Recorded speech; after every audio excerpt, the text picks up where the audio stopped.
if you're a fan of the Sly Guy podcast and one episode a week is just not enough for you, you want bonus content, you want extra behind the scenes stuff, you want vlogs, you want little series, you want just more bang for your buck, you're a big greedy fat pig and you just want to gorge on content from this podcast, you can by going to patreon.com/Sly Guy podcast. I'm sorry if I called you big fat greedy pig. It just came out. I'm in the moment, I'm feeling good, and I said it. But now that I've insulted you, I would like you to come and support me and the podcast by going to patreon.com/Sly Guy podcast. Thank you. Go and do whatever you need to do. You're lovely people. I'm sorry for calling you fat pigs.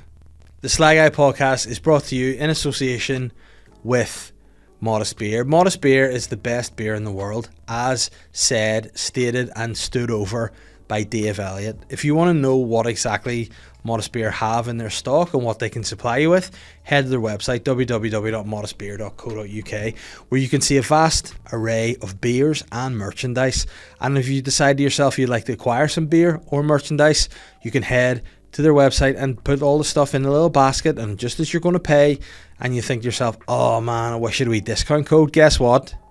There's a discount code, SLYPA15 at checkout. That's SLYPA15, SLYPA, the number 1, the number 5 at checkout to get 15% off Modest Beer. Don't sleep on it. Use the Sly Guy discount code. Go get it. I'm the Sly Guy. Hello and welcome to this week's episode of the Sly Guy podcast with me, your host as ever, Dave Elliott. Now, I just want to say off the bat, I'm not feeling good right now. I am sore, I'm stiff, I'm an old man, my legs hurt, my back has just given in, I don't know what's happening.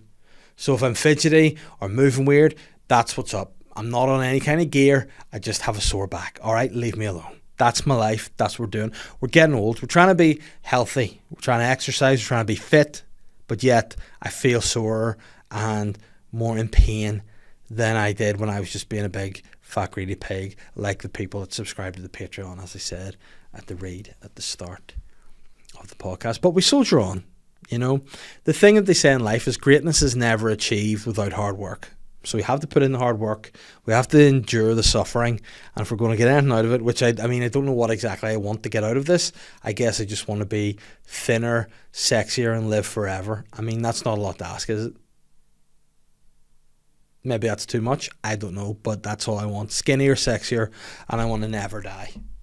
Whereas at the minute I feel like I could achieve none of those things and potentially die within the next hour. The good news is, for you guys though, this week's episode of the podcast is recorded.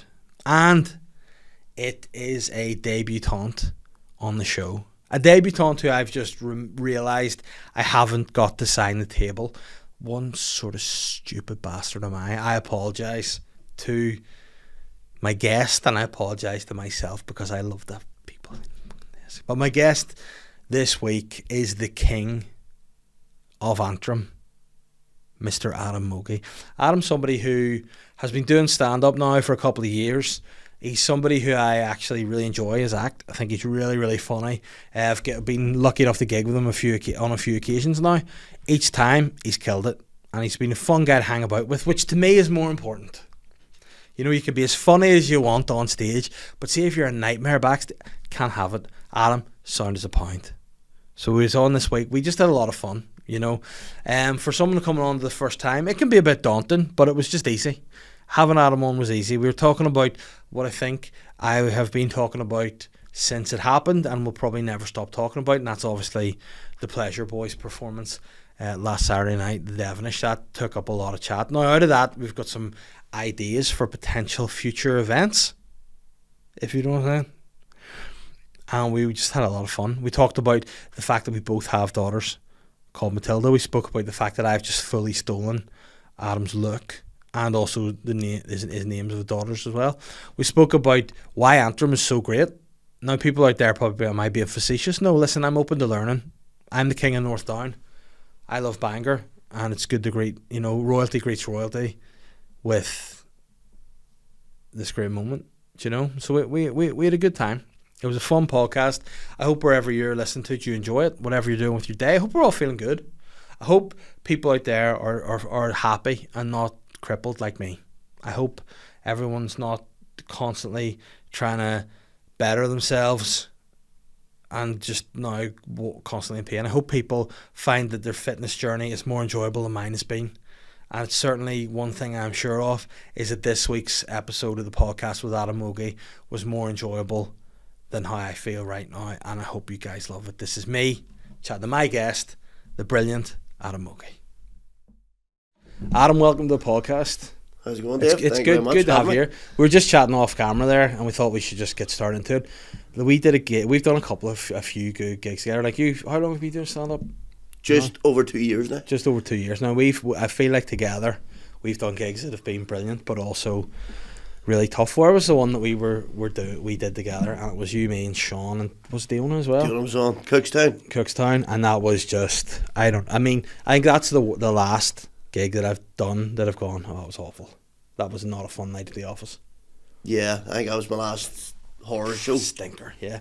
And you know as well, see when you haven't gigged with somebody a lot, you don't like being shit in front of them. So whenever you were there, I was like, fuck, if I'm going to eat shit here, he's going to be going, this guy Dave, why do people fucking, he's terrible.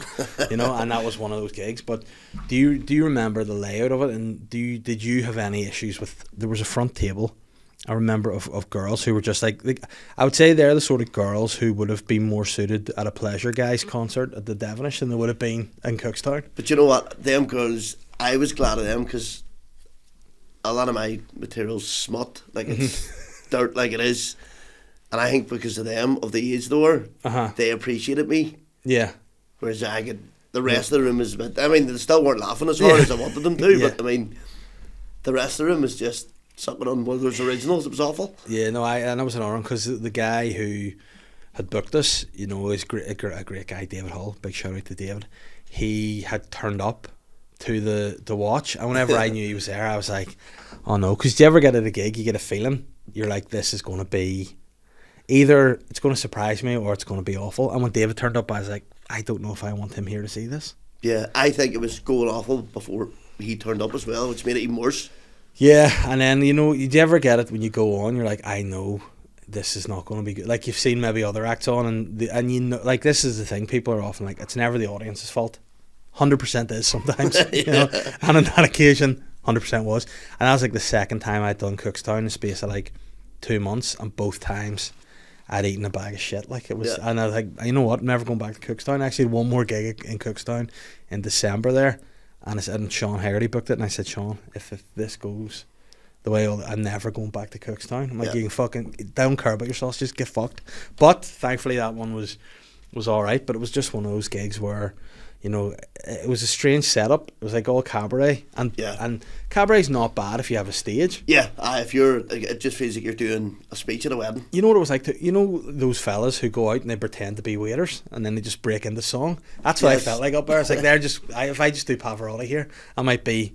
See, I felt like, Joe, at a wedding, everybody's done the speeches and they go, does anybody else want to say him? Yes. And the uncle, nobody's really. They're actually surprised he's been invited. Yeah. Gets up. Yeah, and that's he's what like, I felt like. I have something to say here. And but I just, like you say, I remember the girls, by the time I went on, all the girls were blocked and they were chirping into everything you said. And I just looked off this other table and there was only two fellas at it. And there were big tables, and one was at one side and one was at the other.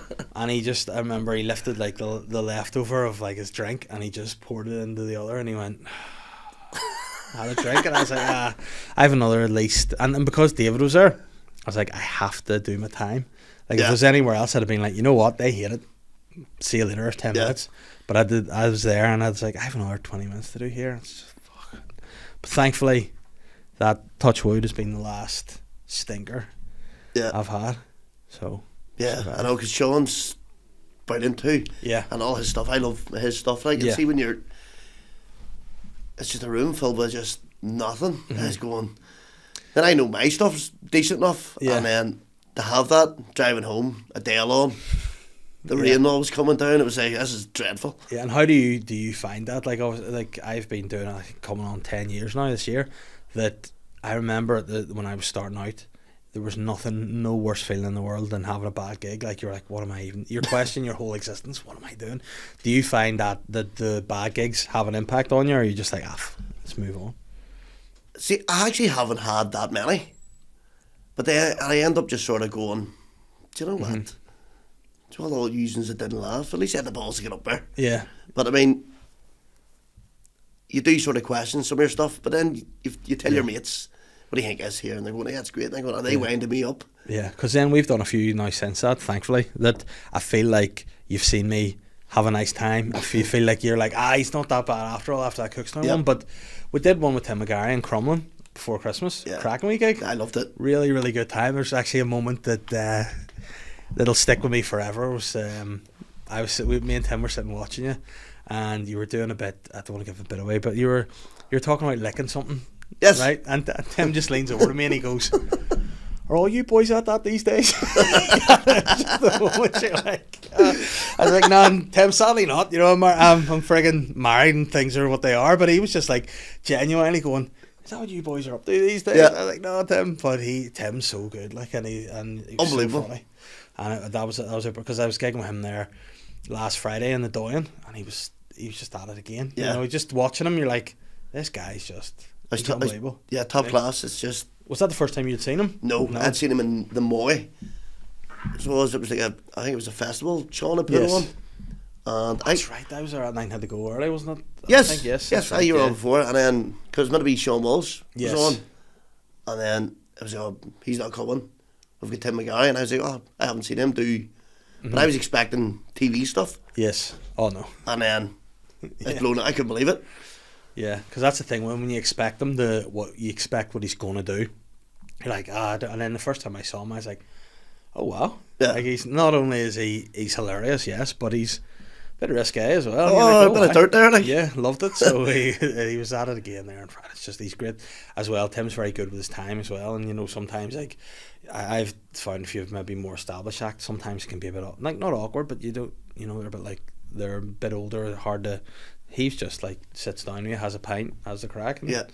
And see, the thing was with that gig in the Moy, everything was sort of going wrong for him. Mm-hmm. He set his drink up on the speaker, and as he was talking, obviously the sound was like moving the drink. Yeah. It came crashing down. Didn't even faze him. Yeah. He said something really quick, didn't faze him. Then the music started up the stairs. And one of the staff, I think, was out having a smoke, so the door was wide open, music blaring. Yeah. And it was just how he dealt with it was, I was like, what a guy. Yeah, because that's the thing, like, he always sort of says stuff like, you know, even, like, that's the thing of stand-up, you can get so far, like, obviously he's like a Northern Irish icon. Like, yeah. You look at comedy here, you think Tim McGarry. Yep. And he's, like, still in the bars with us, in the middle of nowhere, where the mics don't work, there's fucking music. No matter what level you get to, you still do all the way sort of, and they're the fun ones too. Like the Moy's great spot to do as well, but he's just. I think it was what I liked about even that one in Crumlin there too. I've never seen anybody look as cool. Even that time in the Moy, he was sitting with just a wee thing of tea, saucer, legs crossed, watching away, and then Crumlin, I think, was he running about looking for a lighter or something? Oh, aye, yes, he was looking at a lighter. He's and that's the thing too. He is a comedy fan as well. You know, so he'll watch all the other acts. He'll know who's kind of coming along, and he'll sort of take an interest. Obviously, some people get to a level they don't need to. You know, they don't have to go to the re-gigs. He'll do it, and he'll turn up, do the club sets, and watch the acts instead of just turning up and doing his headline set. He'll be there. He'll watch and I think I just love him. He's a great guy. Don't let him. I hope he's not watching or listening to this, but he's a bit like the Chappelle of the scene over here. Just drops in. Yeah, just drops in. I mean, that's a compliment for him. All right, you know, I think he's good, but he's Chappelle. But he is. He's superb, and he's always fun to hang about with as well. Such a lovely man. Yeah, but that wee room we were in was so weird in Crumlin. It was like was it like a private back bar? And it was just the three of us, and we were all chatting about just Christmas, and you got in, Santa sorted. Oh wow, yeah, it was a nice wee bar. I was like, I should come here for a pint. The TV, it was small. The football on that, but perfect. No, it was a great spot. And then of course, the last gig we did together was Mogey's FUNHOUSE. Mogey's FUNHOUSE.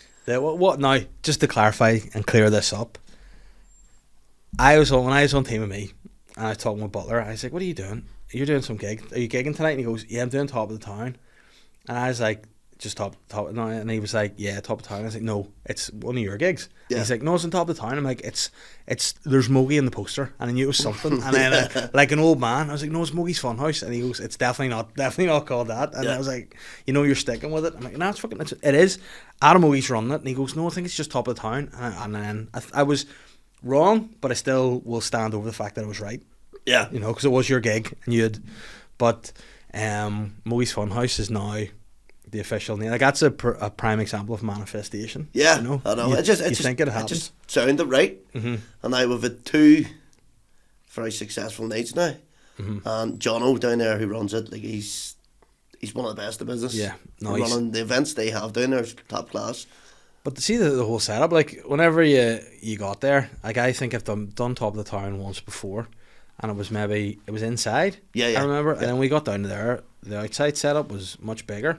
Yeah, and you could see there was like people were in the mood for a good night out, you know, and it's like this. You sort of going, this could either be riotous or great, and it was both. You know, it was wild and great at the same time. It's like a Saturday too.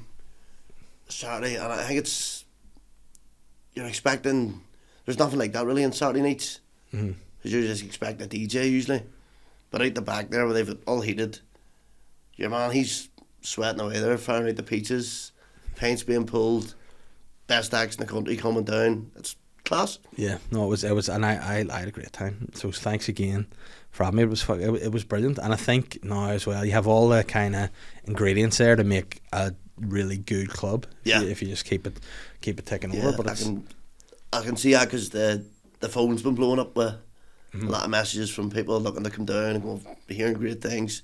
Yeah, so that's good. Yes, no, that's it. Because I've told anyone to listen, it's get down there, do it, have a good time, because you're somewhat of a, I suppose, an icon in the Antrim area. So whenever you started, like I think I'd actually heard of you after maybe you'd started stand up anyway, because you got into, was it through the videos online? What was your sort of route into comedy? See, I always wanted to do the stand up, but it was during, I was like, right, I'm going to make a go for this, and I had wee bits and pieces, and then lockdown happened, all that shit. So I was like, what do I do now? And I was like, do you know what I'll do? I'll do a couple of videos online, post them up, and they're like black and white. They're really, I was going to say they're really shit quality, they still are, but I've moved to colour now, but it just sort of built from there. And then top of the town, once I started opening again, I had said I want to do a wee stand-up thing, so I didn't do any open mics. I had about an hour written. And I was like, can you put this on? And they're like, yeah.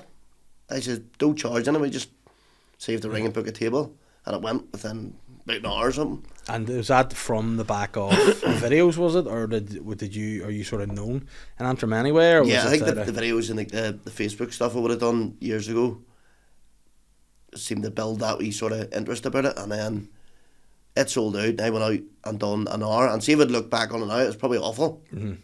But like I had the great support there, and thankfully top of the town put it on.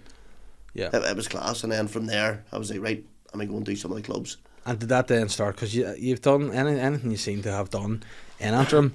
You've done a courthouse now too, haven't you? You've done other, and it just seems to be the audience there just absolutely are right behind you, and they love you, and obviously you love them. Has that been something that, so to go from doing your sort of own show, maybe from an online sort of background, to doing, like, have you felt to go back to do the clubs again was important, or you felt like you're still cutting your teeth, you're happy enough for the show and the audiences, and that's working for you? Or I felt like I had to do the wee clubs and stuff. I don't know, I think it was just, I think it's part of the thing, innit? You just have to do it. I know a lot of people, there's ones out there with big followings and stuff, don't really want to do it, whereas I thought I sort of had to. Yeah, I think it's as well, like what you've done, because obviously there are other people who've done videos and then just book their own shows, which is, fair enough. If you've got the audience, hats off to you. But I think that to get in the scene as well is the good way to do it. And now you're popping up everywhere. You've played a lot of the clubs, and are there any ones that you haven't done yet? Are you looking to do? Have you done Lavery's yet? Haven't done Lavery's yet. No, not yet. That's probably top of the list, really. Haven't done it yet, so hopefully this year I'll have her. And did you do Glenone with Colin recently? Mm. Yeah.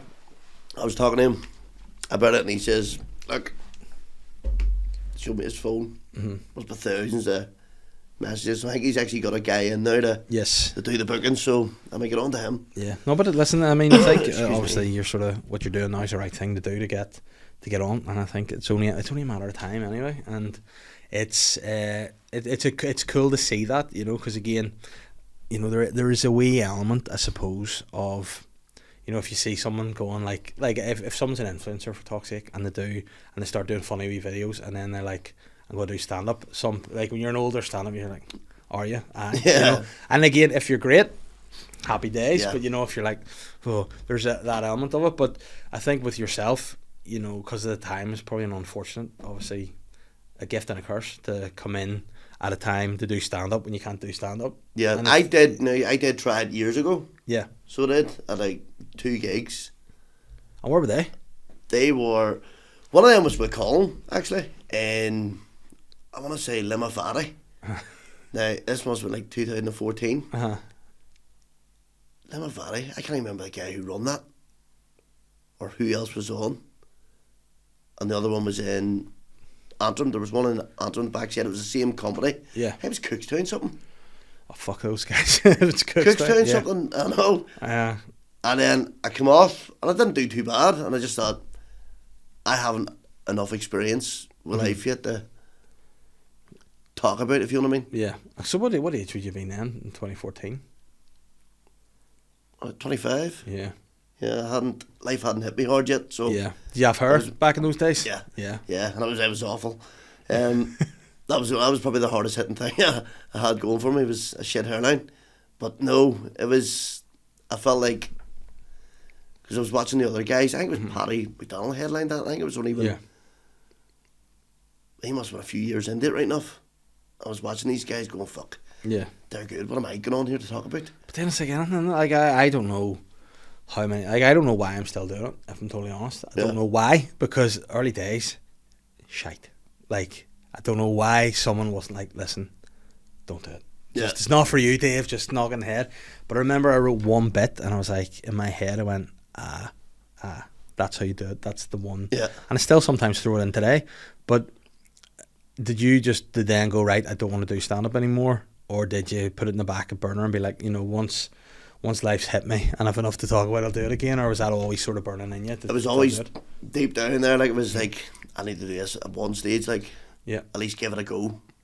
Nice. At one stage of my life, and then I did plan to. Then all that pandemic all happened, so I was like, I need to do something, or else my mind will go away from it. So I just done the videos, and then as soon as you could get out again, I was like, right, here we go. And then it's...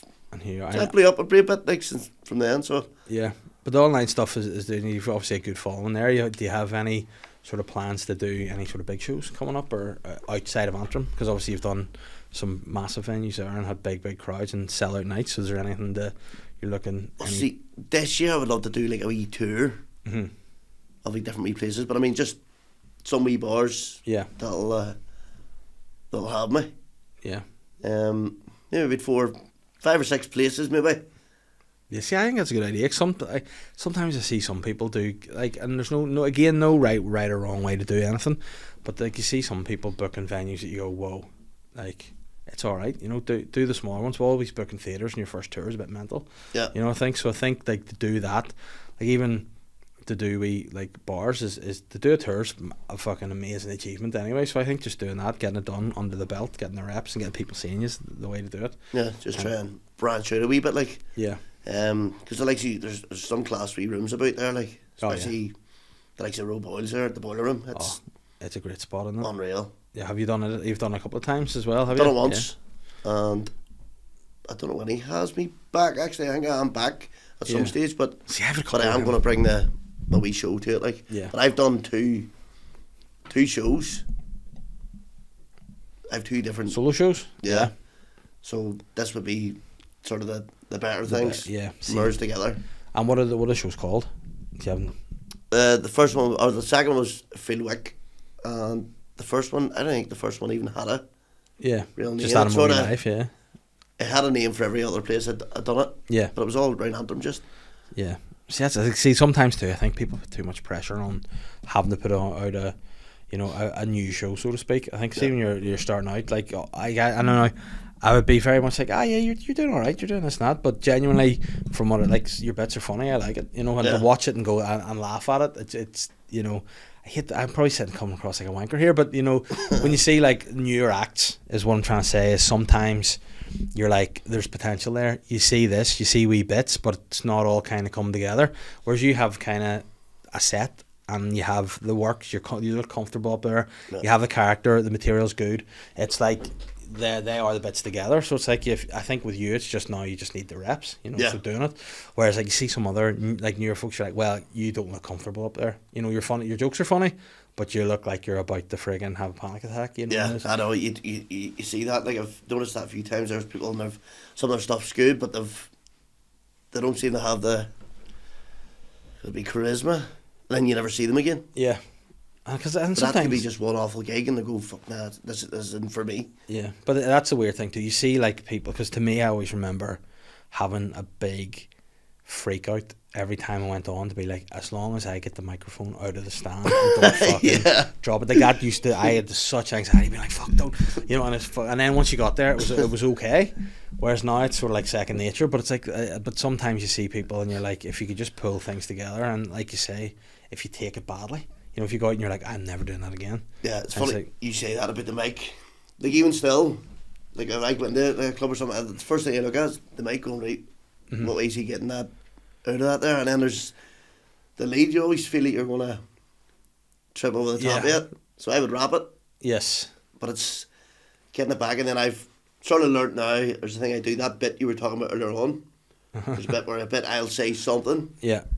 And I know it sort of builds a bit of thing. That's when I'll stick the mic in and then drop it, and then that'll be it. Yeah. See, it's always wee bits of people never think about. Yeah, you just pick up as you go. Like even like I honestly think like I think you would be within your rights to, have a go at me about plagiarism on a couple of things. First and foremost, I've stolen your look in the last year, and secondly, I was doing a bit. We only figured out at the gig with him that we've got a daughter with the same name, and I was like, fuck, that's exactly. And I do a bit in particular, which has caused me a bit of grief in the past about saying Matilda's silly name. Now, obviously, I don't think that. Just jokes. But I did it once in a place, and the person was in the audience who had a daughter called Matilda, and did not take it well at all. And it was just very awkward. And then you sort of get in your head in the back there, like, fuck, am I out of order here? And it's like, I only think I got any way funny once I had kids and used it as a way of to go, yes, obviously, kids are great. Everyone loves their kids, but also no one fucking melts your brains more than your own kids. Yeah. So it's funny to go up and do that in a funny way, and I think that's what I like as well about you. It's relatable for me to watch the stuff you're, like the problems you're talking about, the things you're going through. I'm like, I get you, and that's the kind of humour that I like to see. Yeah, and see, my Matilda's a hoot, like she's an absolute scream. So some of the things she does, like I took her out for a bite to eat there a few weeks ago, and we went down, and so they hand you like the page with the crayons and stuff. Yes. The hand there goes, there you go, princess, you can do wee competition there. There's your crayons. She just went, no. I see what's happened here. She started palling your woman saying, I brought me home. Only these twistables, Crayola twistables. Yeah. So can't win no competition with that there. Like serious business. Now, did she know in advance she was going somewhere that there was competition? I didn't know she had them. Yeah. I was like, where have you pulled them from? She's like, listen, and where was you took her for dinner? Was it like somewhere she'd been before, so she knows the score? No, she'd never been before. Just on the off chance there might be some coming. Yeah. She's been out enough to know there's something coming. Yeah, that's like when you see a professional darts thrower, they're like, I'm not just, I've got my arrows, I've got my, it works. That's fucking brilliant. Yeah. And how old is she? 7. See. And how old are you? Are you have a couple of kids? Do you? Yeah, Vanessa's 13. 13, 7. See, my oldest is 6. And my youngest, Matilda, is 3. Yeah. And Matilda she's great, but a fucking hard work. Like she's an angry, wee, intense woman. Like she's just constantly wants to just wreck your day. Like and in the best possible way. But she will not leave you alone. there's no patience. She wants it now, and she has a big one torture, like. Because Holly would be very sensitive and like cry a lot, whereas Matilda would go and just fucking smack her. No, like, Matilda, don't do that. And then she'll turn to you and you'll be like, look, you're a wee fucking wee weapon, like. But for the sake of stand up, you know, she's a wee dick. And that's what you need to do. But obviously, I do a few bits on Matilda, like she is. I try them out on her or just talk about her. She writes them for me. She does. And she'll always ask, did you tell them any stories there? But there's a couple of bits I'll not obviously say them, like, but she's like, did you tell that one? And she loves it. She goes, everybody laughed. See, that's the thing. Does your 13-year-old, does she, or is it a girl? Yep. See, it's another thing. This is why we're both bald, 2 daughters. Yeah. But is she aware of what you do? Yeah. And and I always say this to her, you should count yourself lucky. I know you might think I'm embarrassing throwing on a wig and stuff and videos and stuff. I would see if that happened when I was at school. You'd have got your cunt kicked in and bullied. Yeah. Whereas some of her mates be like, that's quite, I like that. Yeah. And some of her mates like follow my stuff and all. Yeah. Oh, that's funny. Your dad's funny. Like, that wouldn't have been the case years ago. Oh no, you'd have got, who the fuck do you think they are? There's something wrong with him. And you'd be like, no, he's grand. Yeah, like if that was my dad, I wouldn't be going to school. Yeah. No chance. Homeschooled, and I'd be like, I have no chance there either, you know. But no, I just think like the kids they're just, I know, it worries me. Like I don't know what I'm going to do.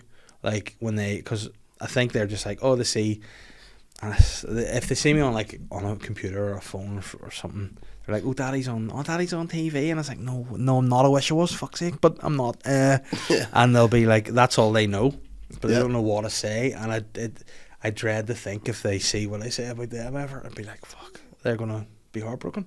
Yeah. I know. I have a few worried teens there at the weekend.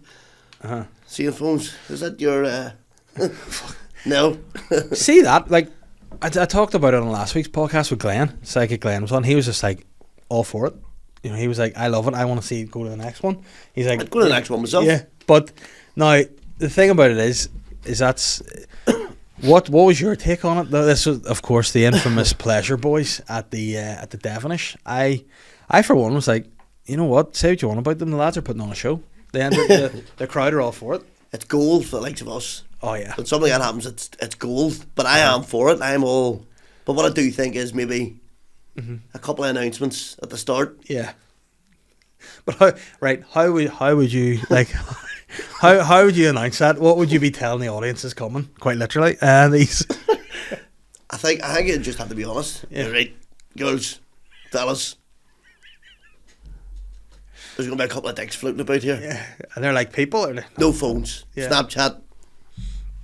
It's not happening. No. But maybe should have set up the tickets, but then I feel like they got their money's worth. Yeah, they certainly did. £15. Yeah, 50. Is that all it was? Apparently so. You know what? It's more expensive to come and see me. They go and get slapped up the face with a 12-inch cock, you know. No, I hit you with mine 6 times. I think this country's that backwards. I think it does need more nights like that. Yeah. However, I love it. Like top of the town, they'll be like, listen. I messaged them. Yeah. You fancy coming back? I tagged John on it. I get them booked in. Get the ticket prices up. Make a fortune. But it was. I think it looked like a great night. Yeah. It did look like a great night. But there's a few bits that I was kind of going, that's odd. Especially, I've seen a lot of photos with pretty much like selfies. Yeah. With this, and it was like a lot of ones, and it was older ones, and like at first glance I thought, oh fuck, she's welcoming a new grandson. And I go, oh wait, no, it's not. Yeah. But then where's that photo? Like there must have been a queue. Yeah. Like a selfie queue to hold the dick. It was. Yeah.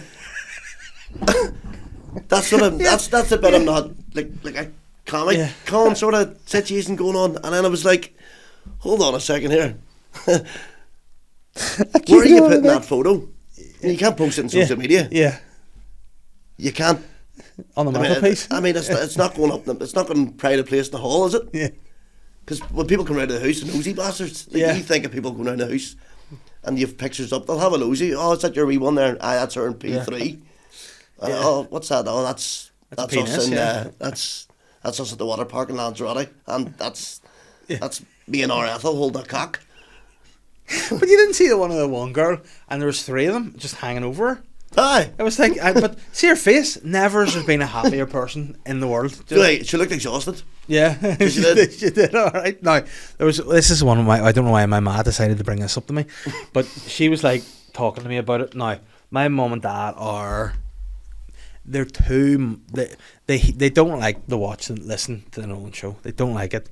They're like they always complain about it. However, they always seem to listen to it. Yeah. Sort of like, and he's on. There's not enough money. The nurses and doctors aren't getting paid enough, and he's talking about this. And you're like, what did you think? She goes, there was one photo, and she goes, and I don't know if I want to say how to say this to my son, but there was one photo or video that I saw, and it looked like there was semen in a girl's hair. How is that happening?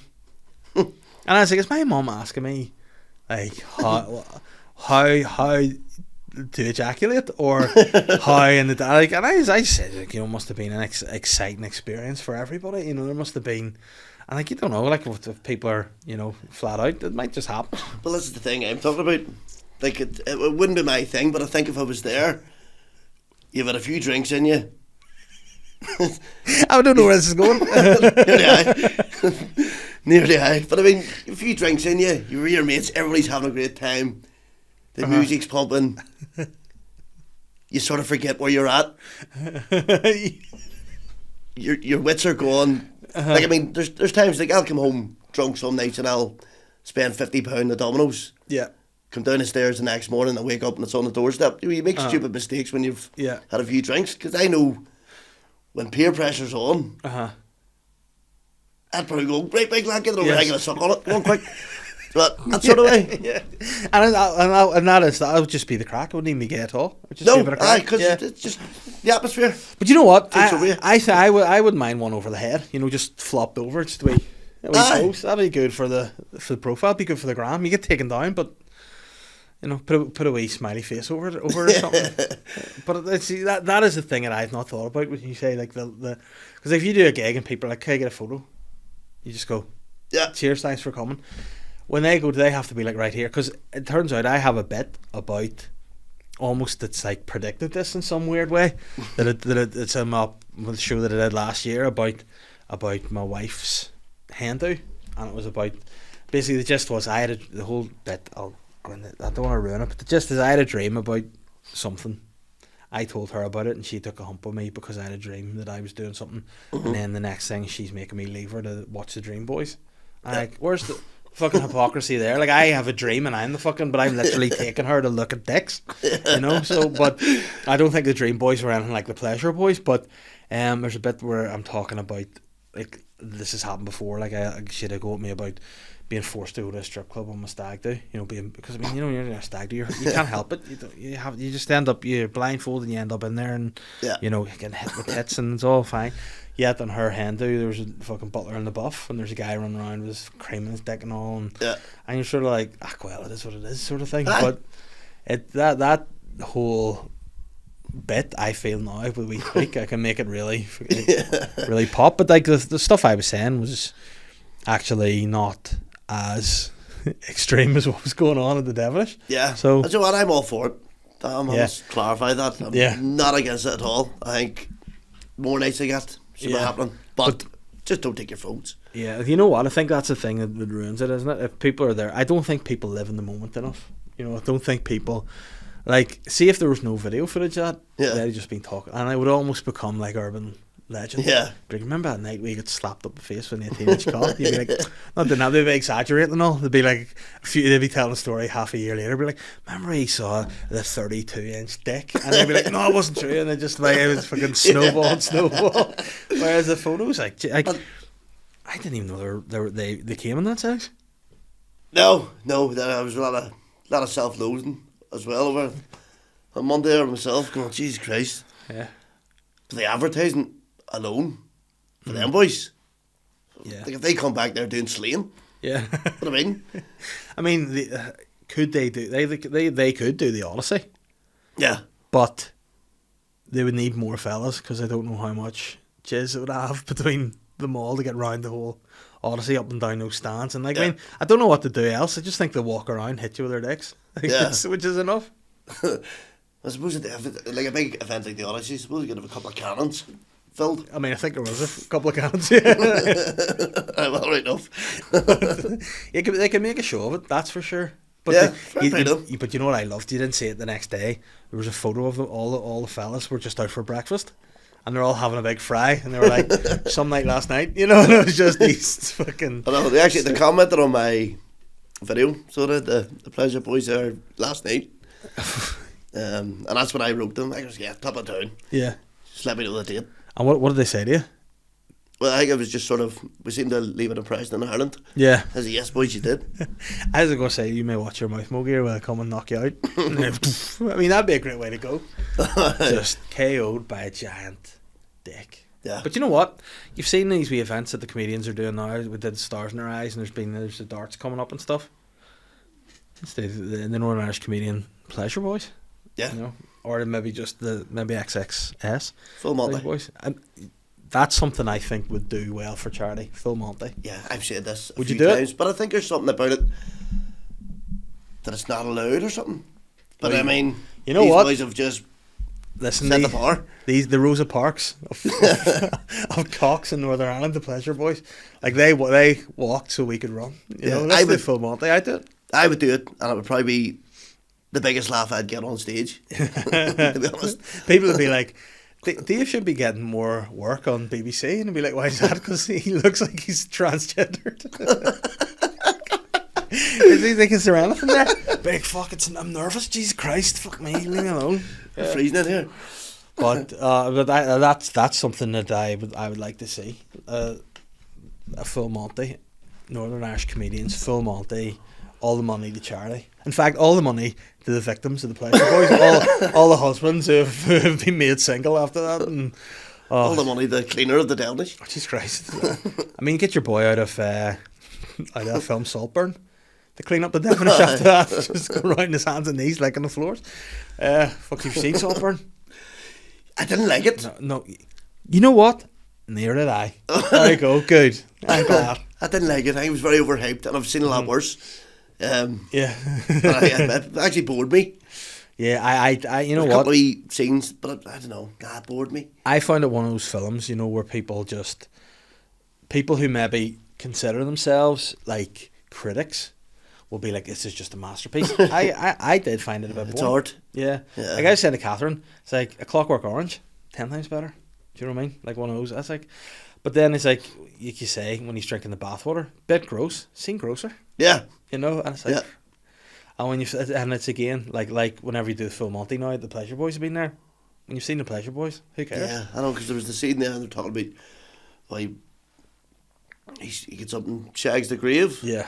I was going, I've seen boys shag bodies. Yeah. I mean, Yeah. my phone group chats I've been in. Yeah, no, you would. Like, I don't even want to think about some stuff. No. That's horrific. Yeah, it was a bit, but yeah, you do get the artsy sort of, the guys. Yeah. It was But then, wonderful. I didn't like the characters either. See the ones that he was like screwing over. I was like, they're arseholes. Ah. I was like, good, fucking hell, slap it up them. You know? I know. And then my worry was, I've never once thought about this in my life. But when I was watching him do the thing, sorry for the spoilers, shagging the grave.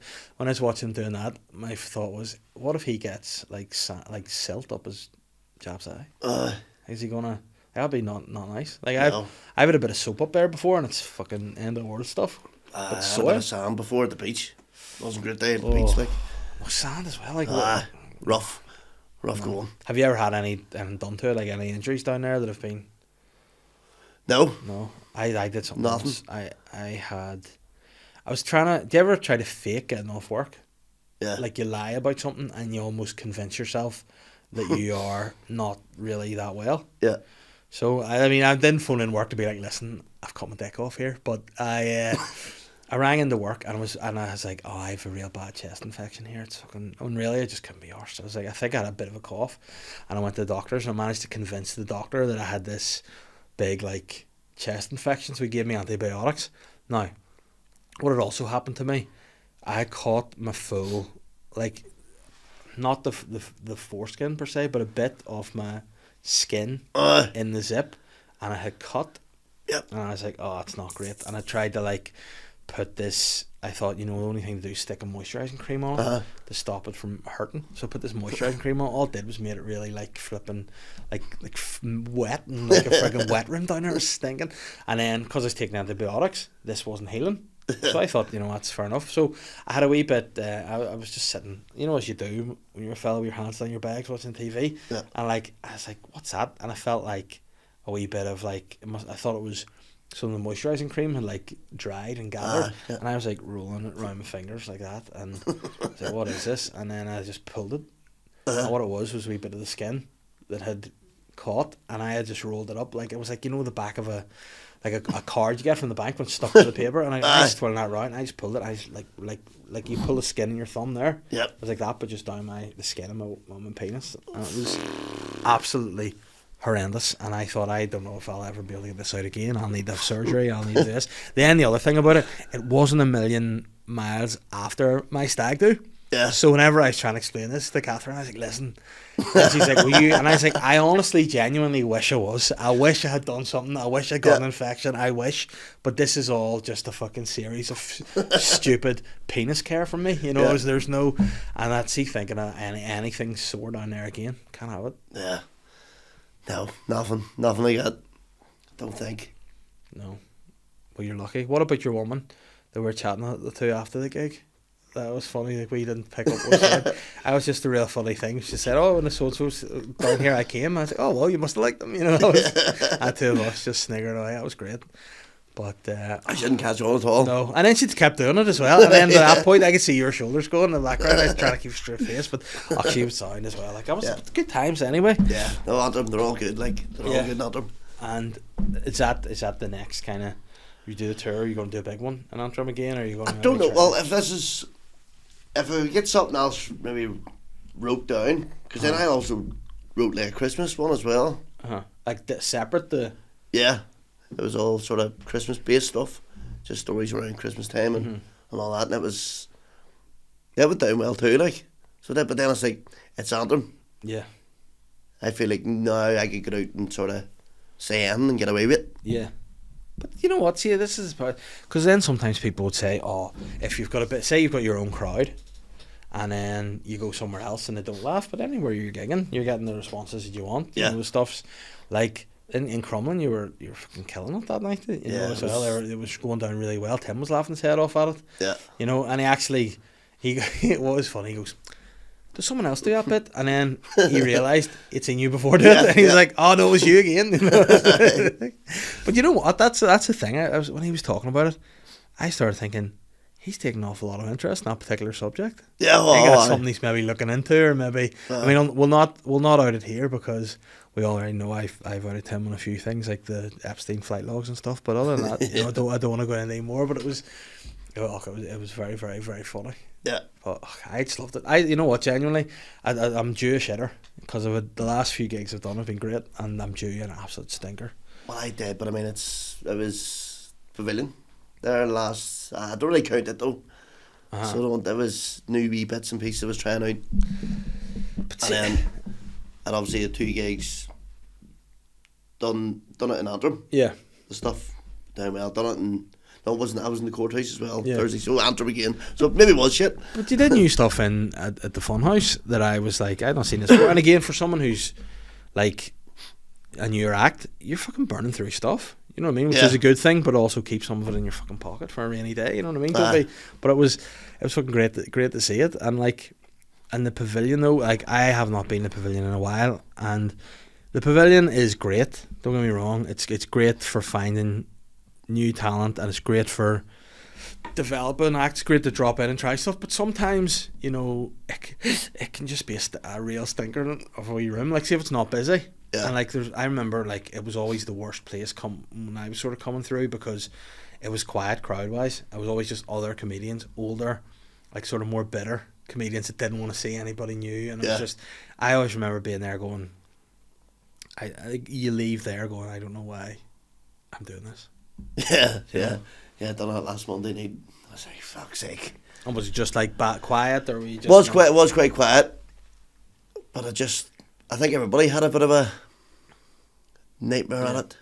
Because the last time I did it, it was a stinker, and then Luke messaged me and be like, "Oh, filmed your set." Like, no. Keep it, mate. You know what I mean? That's it. I'm not going to That's it. Text him back. He texted me the same thing. He was, don't want it.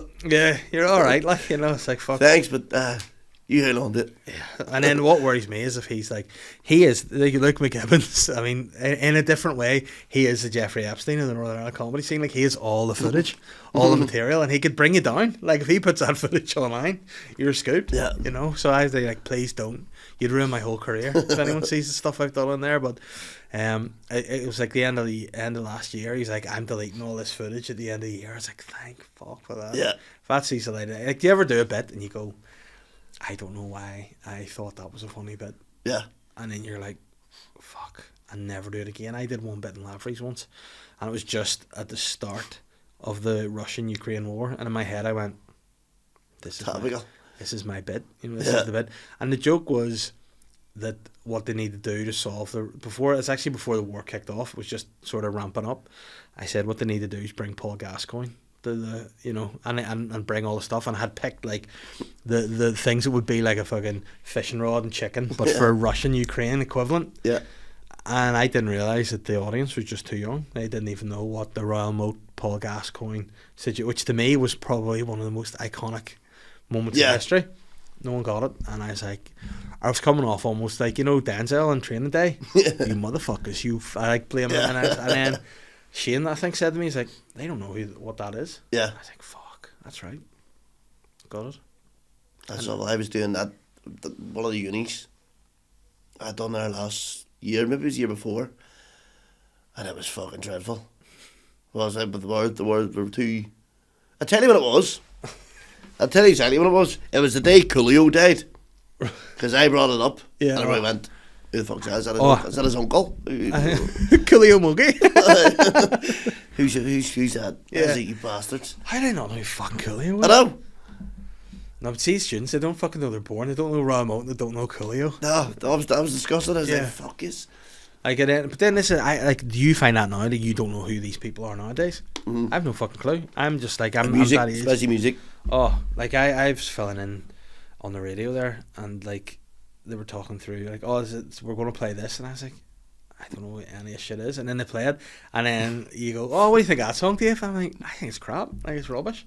Stick on some fucking Backstreet Boys or something, you know, something we can. Yeah, me and the kids were actually playing a game on Saturday night. Exciting times, Mogey's house, like the literal FUNHOUSE. Yeah.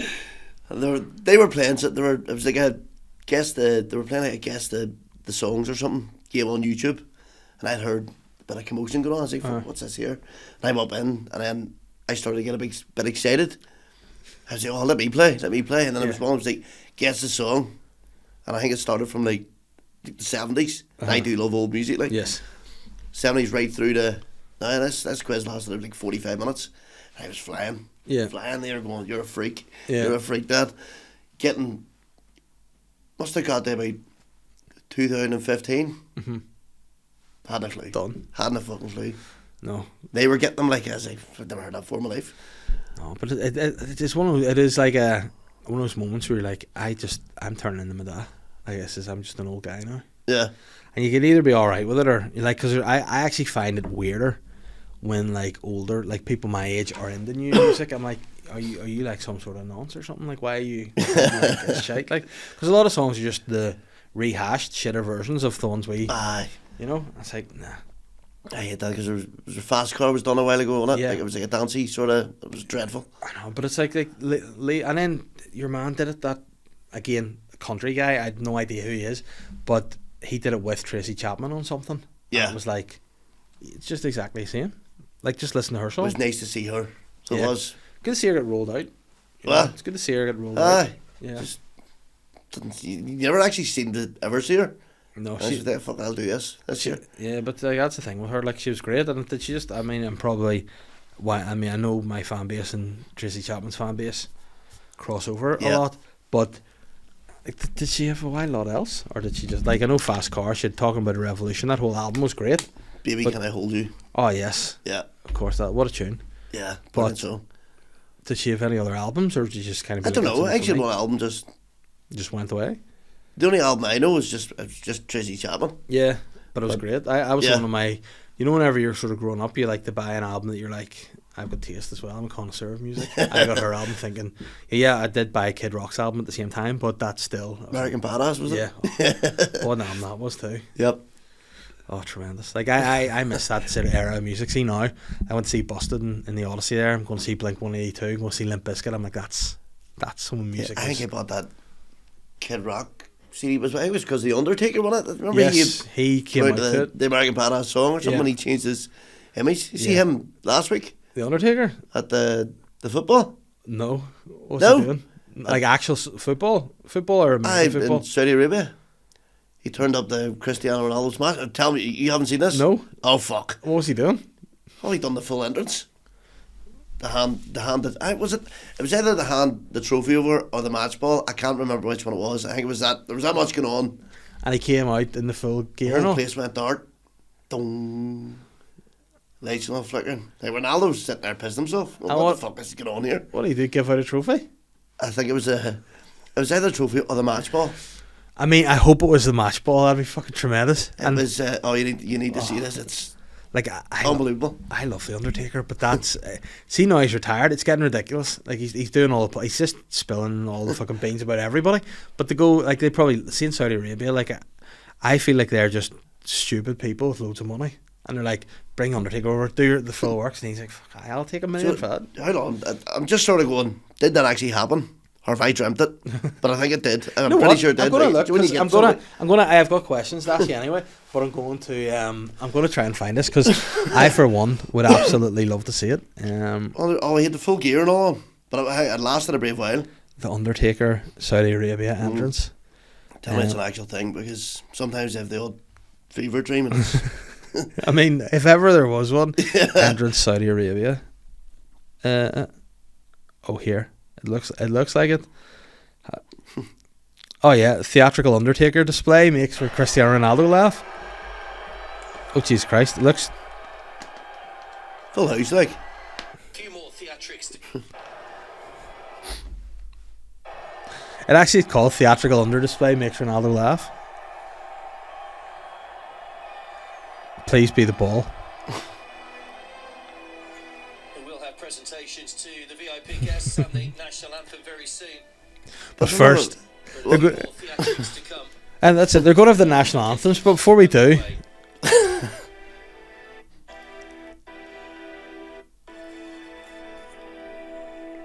is he there? Oh, Jesus Christ!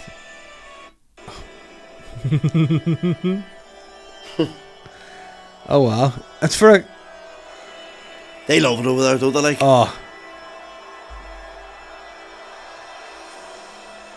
The Undertaker. I think this is one of my favourite things I've ever seen in my life. Like, I want to see. So he's put the lights on the stadium. Both the teams are. It's a trophy with a ball on it. So it was. But it also looks like a trophy you just get from a local trophy shop. Like it's. The Undertaker, one of the big stars of WWE, to Cristiano Ronaldo's amusement. All very theatric. That's see if you. I'm glad you've told me that. I would never have seen that in my life. Yeah, that was absolutely tremendous. It popped up on my thing. Something about Ronaldo and the Undertaker. What's this? Say what I do, like watch like old wrestling clips, and stuff, and that was absolutely sensational. Yeah. Imagine you're there, like you're warmed up, ready to go on the pitch. And you're like, fuck, 25 minutes watching this old bastard come out and fucking. The Undertaker. Right, a few questions here. Natalie says, are you on any dating apps? Me? Yeah. Yeah, I'm on them all, mate. There you go, full works. Which ones are the ones? Because I've experienced with Tinder from back in the day, but now, obviously not. Sadly, can't go on anymore because apparently she'll fucking take a strop at me. Yeah. But, what's the world of online dating like these days? Well, I get most of the material from it. Nice. so that the Tim's favourite bit is that originated? yeah. Dating apps they're shite, really. Mm-hmm. They are. They're like, I mean, you're just on for nosy. Yeah. Oh, see, you know what? I have tried to convince my sister to get on them. She's single, and it's more like come on around and have a wee flick through it. Yeah. Me and Catherine just watch and have like a glass of wine or something, enjoy it because it's fun and see if you know anybody. Yeah. what I do. And I say I once had somebody like this. Now the person in this case must be a fucking beast, because they used my picture as on their profile. And how it happened was an old next door neighbour of mine sent me a message on Facebook being, "Why'd you unmatch me?" And this is like a couple of years ago. I was like, what do you mean? She goes, "On Tinder." I was like, "Well, I haven't been on Tinder for about 7 years." Yeah. She goes, no. And then I said, "Send me some." And she sent me like screenshots of like my profile. And now the age was off by a couple of years, and whoever it was had me as a bit younger than I really am, which I appreciated. But then I was like, yeah, it's not me. And then I thought to myself, like, in what world does somebody think I'm an improvement? You know, in what world are you looking at yourself going, you know, this is a hunk here? So thankfully you got that shut down, but it was a bit scary, like, because if someone sees you on there, it could be fucking hard one to explain. How would I? Yeah, but they're weird. Mm-hmm. I don't feel people get in there of them, apart from nosiness. Yeah, and your whole the odd time maybe. Yeah. And do you think that's what it's good for now? The whole. I think that's what it's for now. Yeah. I think that's what it's more for now. Yeah, because I sort of feel like if you go, like, see, there's no time to figure anything out with the dating apps, I think. So, like, if you met somebody who went on a date and you're like, it was okay. Yeah. You'd be like, fuck, I wouldn't do another one. When you never know, you might go on another date. 10 out of 10, you know. So, I don't know. But you're there. You're there. You're on them. So, if Natalie's looking you, she can hunt you down. Find you in the apps. Send a message.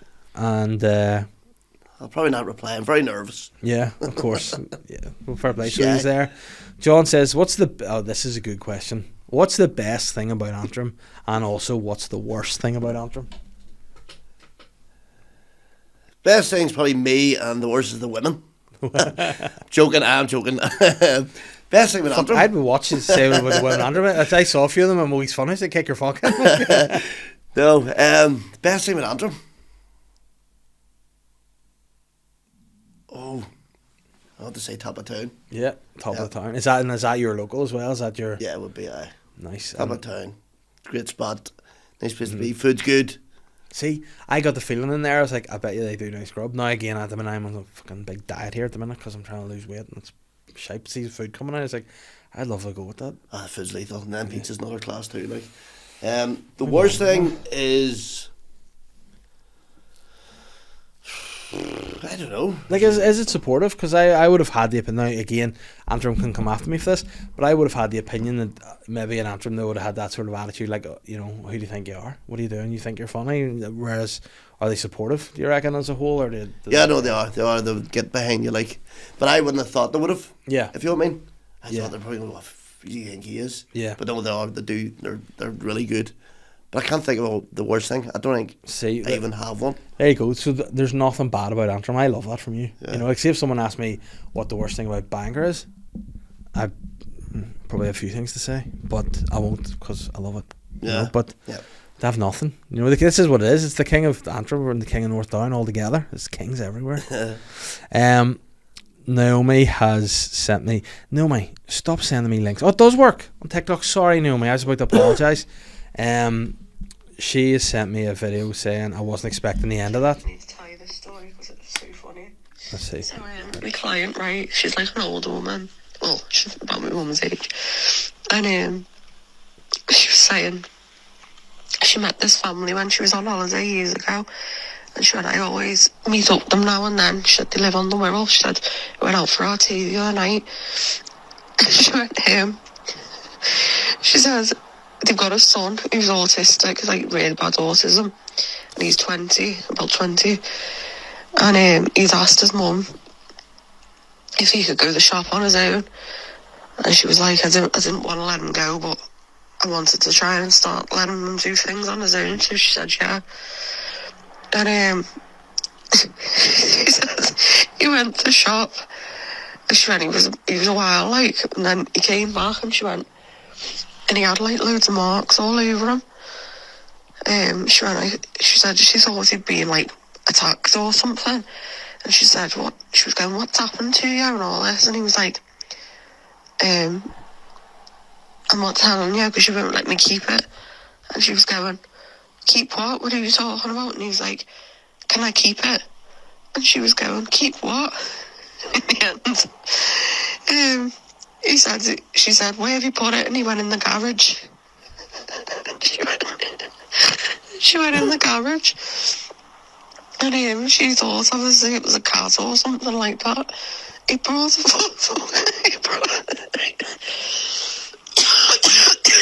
he brought a dwarf home, like an actual human little person.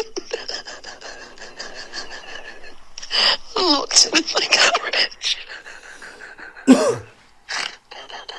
Well, and the little dwarf being eaten. I'm trying to get away. you know what? I don't believe it. I was a spoof. Oh, you're going to tell me you've done that before, are you? No. It's a lie, like. Yeah, that's a spoof. You know what? Know me. I don't believe you. And see if someone steals the that's kidnapping. I hope she phoned the PSNI on her son, whether he's got autism or not. Yeah, and you know, if that's happening, Mm-hmm. you have a dwarf in the garage, you're taking a photo. Yeah. Oh, yeah.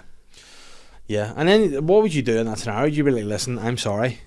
My son, he doesn't quite understand what's socially acceptable. Yeah. On you go.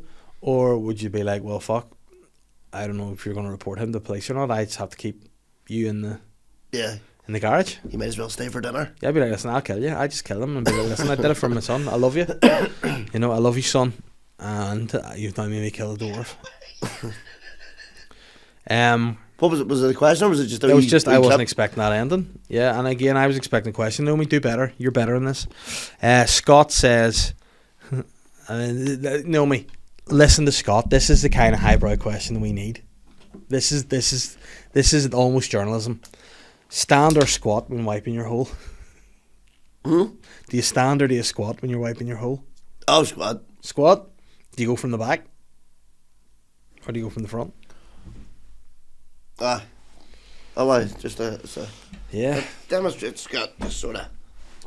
I usually miss half it, like, but I mean, yeah. No, I actually we get the shot some stage. I get right under. I go underneath into it. Yeah, Yeah, and that's because I had quite a tight student toilet right. whenever I was there for. And again, I only wiped with my left hand because Uh-huh. it was like up against the wall here, and you couldn't like maneuver, so I had to go under the legs. And now, like, I think you had a real good clean doing that. See, If I'm you- left if you go handed, back- I wipe my right. Same right hand, wipe with my left. I was you just go. thinking there. You know what? I think this is what they need to do. There needs to be some sort of science experiment. Get us in, study how we wipe our holes, and tell us anything about us. That's the way to go. But I don't know. I'm fine.